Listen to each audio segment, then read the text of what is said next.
Vamos a analizar qué pasos pueden dar unos y otros con Jesús Morales, director adjunto de 20 Minutos, colaborador de Aquí y Ahora, que ha seguido toda la campaña, toda la noche electoral y hoy nos dedica estos minutitos. Jesús, ¿qué tal? Sí, ¿qué tal? Buenos días. Pues aquí otra vez despiertos después de la noche que fue muy larga, porque el recuento efectivamente hubo que esperar hasta un porcentaje más del 60% para ver que no iba a haber muchos más cambios.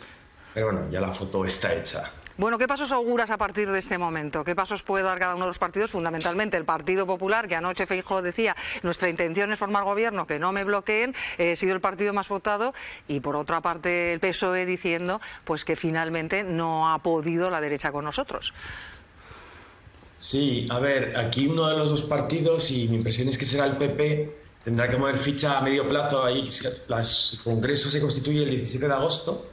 Y a partir de ahí empieza otra vez el debate sobre si alguien tiene o no la mayoría, si presenta o no la investidura. Entonces, claro, las sumas, como habéis comentado y habláis, es que son muy difíciles, son imposibles, ¿no? Para el PP haría falta una suma o sea, para el PP es imposible porque haría falta un apoyo a la vez de Vox, el PNV, Coalición Canaria y UPN, y digamos que Vox es incompatible con el resto de socios, con lo cual esa suma es inviable, pero a la vez en el PSOE necesita todos los socios que tenía hasta ahora, pero incluir también a Junts. Claro, Junts ayer ya dejó claro que iba a poner un precio a facilitar la investidura. Ese precio ya lo han dicho, es que el gobierno central admita un referéndum, una amnistía adelantado a Puigdemont. Claro, yo no sé si el PSOE, entiendo que el PSOE no está en condiciones de aceptar eso, o quizá podría, pero entiendo que será muy complicado para el PSOE, con lo cual habrá que ver si o Junts suaviza o el PSOE se pone un poco firme, con lo cual hay que esperar. Honestamente creo que vamos a un escenario de bloqueo electoral en el que el primero que dé Sánchez o Feijóo estarán llamados a una investidura que será seguramente fallida, porque a no ser que Junts dé la sorpresa no tendrán votos. Y yo creo que nos tocará otra vez elecciones en Navidad. O sea, tú das por hecho, Jesús, que va a volver a haber elecciones en unos meses, pones el plazo de diciembre, que no va a haber forma de conseguir apoyos o al menos abstenciones, las que necesita el PSOE en su caso. El Partido Popular tiene los apoyos que tiene y entendemos que en esa ecuación PNV no entra, Jesús. Claro, no. En la ecuación del PP solo PNV les dan 176.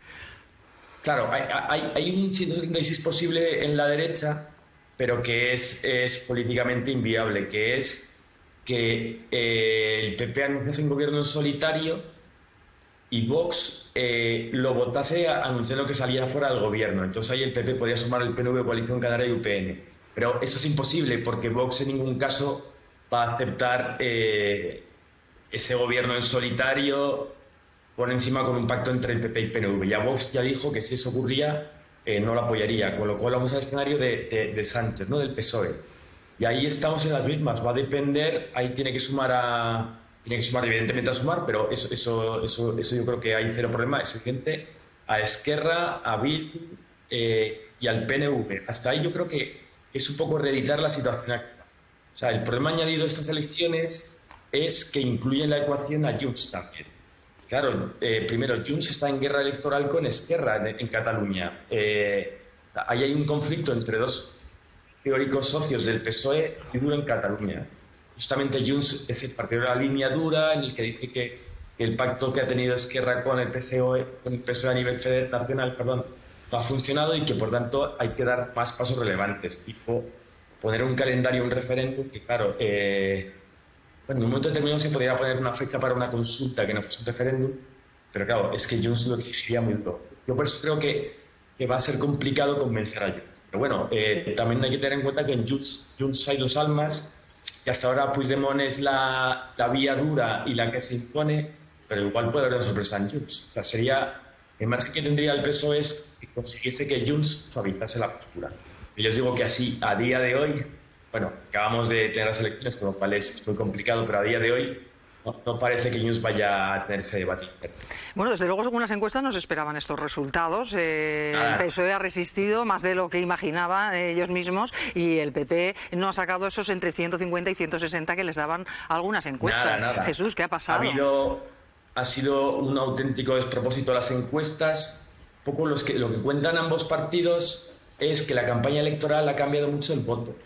Yo no tengo claro que sea la campaña electoral o que realmente las encuestas iniciales detectaron todas mal, pero sí es verdad que lo que plantean es que la aparición en escena de Vox con la presidenta de las Cortes de Aragón, con los tweets que tenía, con pequeñas decisiones decisiones importantes, pero ayuntamientos pequeños, de cancelación de obras culturales. Ha habido una serie de hechos que ha hecho movilizar mucho al electorado descontento del PSOE con Sánchez, y que en un principio en las primeras encuestas se planteaba como abstencionista.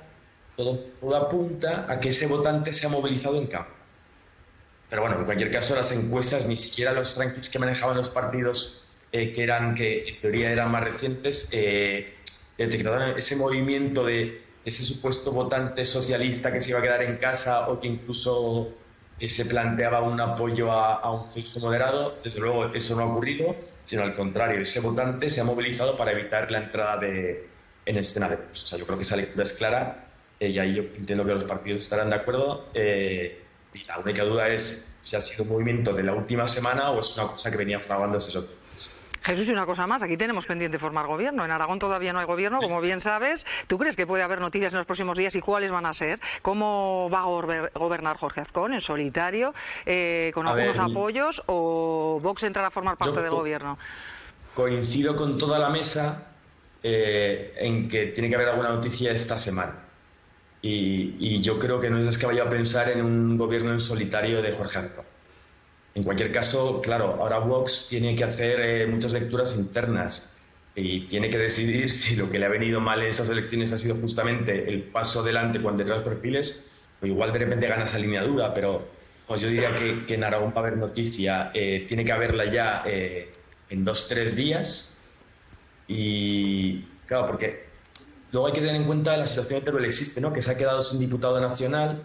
O sea, Teruel Existe, que yo creo que no movió más ficha de la que movió ya, justamente ante la expectativa de esas elecciones. Bueno, pues ya está fuera del tablero nacional Teruel Existe. Con lo cual, su forma de actuar en Aragón ahora tiene que ser diferente a la que había pensado antes, que era con un diputado. Pero bueno, yo creo, coincido con la mesa en que habrá noticias esta semana, y si tuviese que apostaría más porque Azcón va a lograr un gobierno solitario.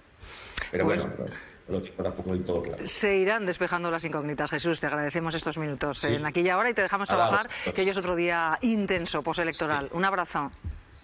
Otro.